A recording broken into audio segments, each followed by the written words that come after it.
Les dernières élections, justement, au Canada avec Trudeau, bon, c'était assez bizarre, on se le cachera pas. Là. On peut voir ça comme une grosse perte de temps, mais on peut voir ça aussi comme il a été réélu grâce aux bizarreries de notre système, on dirait. Là, je sais pas trop qu'est-ce que t'en penses, mais... Justin Trudeau a été élu par Montréal et Toronto.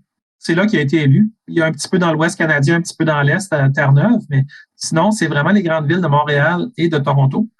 Et il faut comprendre que, à mon sens, le fait que la boîte noire demeure encore à ce jour un mystère, parce que j'ai fait des suivis et on n'a rien pu me dire de plus à Élections Canada. Même après l'élection, parce que j'ai rappelé, j'ai demandé, pouvez-vous me dire où se trouve l'endroit où les votes avaient été cumulés? Puis ils n'ont jamais été capables, même après. Alors, il faut se poser la question, est-ce que la même chose ne s'est pas passée avec Éric Zemmour? Est-ce que la même chose ne s'est pas passée avec peut-être une élection dans Marie-Victorin au Québec qui vient de passer, où on a été pas mal tous un petit peu surpris des résultats? Et puis, on voit que seulement 36 % des gens avaient participé dans Marie-Victorin pour aller voter.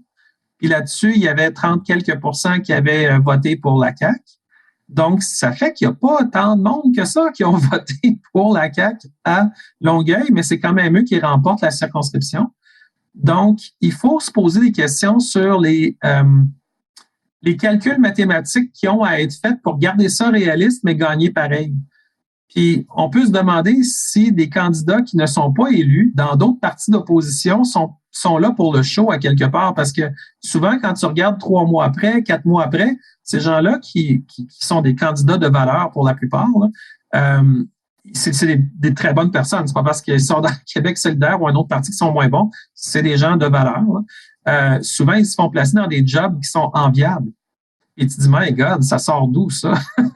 Puis souvent, ils ont comme joué leur part, puis ils vont très, très, très bien gagner leur vie par après. C'est rare qu'on les voit à la soupe populaire. Ah, je comprends. Alors, il faut se demander, est-ce que tout ça n'est pas quelque chose qui dépasse ce qu'on peut voir? C'est une question qui est saine à se poser en ce moment. Mais évidemment, on ne peut pas aller très loin dans ces questionnements-là de manière publique, parce que sinon, on va risquer divers éléments de ridicule ou de censure. Donc, il faut qu'on fasse une forme d'investigation très profonde, tout le monde, à sa mesure. Donc, les gens qui m'écoutent chez eux, vous avez un ordi, vous avez un calepin de notes et puis vous avez un téléphone, vous pouvez commencer avec ça.